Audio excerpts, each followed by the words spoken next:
So what is private investment in infrastructure? We all know there are at least four different forms. One is what we call management and lease contract. It's public infrastructure, it's public road, but we lease it out from the city for a private company to run it. And then the second type of private investment in infrastructure is to build new projects, and that sometimes combines with concession ownership being given to the private entities for a limited time. And so concession and greenfield developments go together. And then divestiture is completely privatized. You let a private company build a water treatment plant and own it forever or indefinitely, or what we call privatized infrastructure, like premier water supply networks for select residential developments. Greenfield is the kind of private infrastructure investment that's most common in developing countries, and particularly in China. If you look at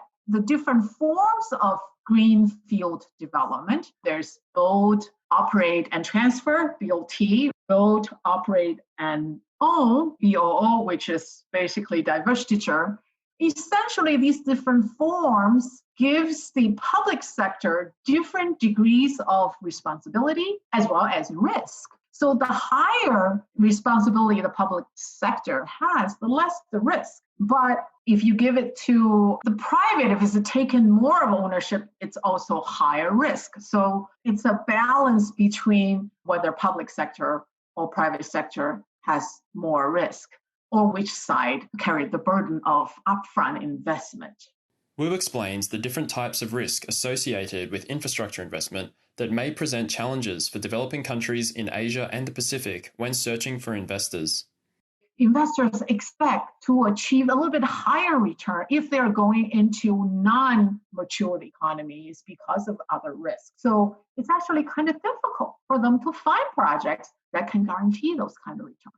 First is regulatory risk. For instance, how do we set concession rates or fare rates for toll roads? The example would be when a holiday comes, toll roads fees are just waived, and investors are very leery about that.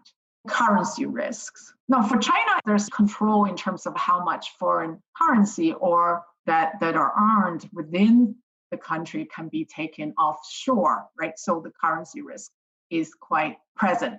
Demand risk. I've heard several investors telling me, if you build a highway in India, if you get to build it, meaning you have gone through all the red tapes and you actually build it, there will always be cars on those roads. Not so clear in China, especially the bypassing tolls behavior is quite common. And so demand risk is not insignificant. And then general business risk. This, any kinds of business have doing in a foreign place. So these risks combined together essentially push up the rate of return that the institutional investors and private investors would add to their ordinary rate expectations. Drawing upon her research, Wu explains which infrastructure sectors are more viable for investors and why. My research assistants and I did a little bit of forecasting in terms of the kind of infrastructure sectors that are more viable for private and institutional investors. This is primarily in China, water and wastewater, wind and solar, all basically renewable kinds of infrastructure services.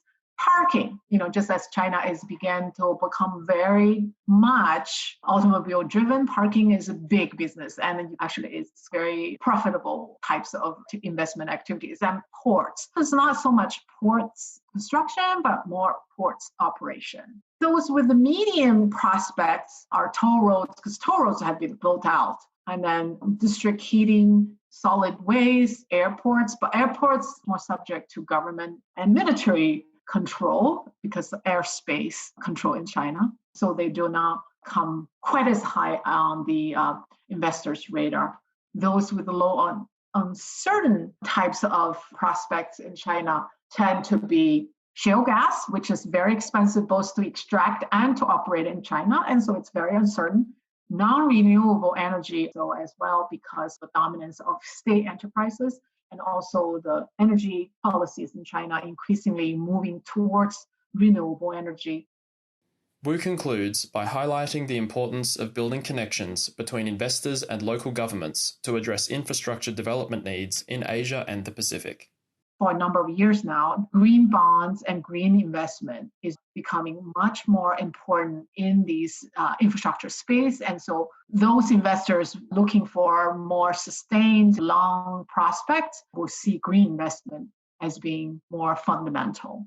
And on the side of local governments is about a consistent pipeline of projects. So for cities like Shanghai and Beijing or big cities like Bangkok, it's not a major problem. You can connect with investors somewhat more readily because you have better records, you have more guaranteed demand. But smaller cities in second and third tier regions in all of these countries are going to have problem connecting with investors, particularly to make sure these projects are not just one-off, but more repeated opportunities, precisely because infrastructure projects involve local governments that investors will need to deal with local governments. And then it's not so easy, in fact, to deal with local governments in different countries.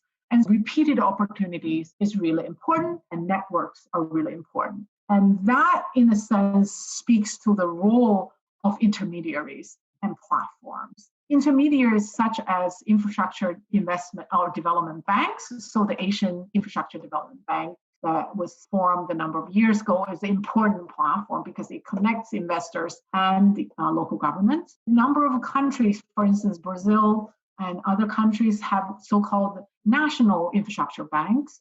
And then in the United States, you have state infrastructure funds, and that are basically pooling smaller infrastructure projects and putting them into a portfolio, and so that can offer investors a more repeated set of opportunities or more consistent pipelines of projects. This has been Asia's Developing Future, brought to you by the Asian Development Bank Institute in Tokyo. See the show notes for the transcript and related material. For more information about us, please visit adbi.org.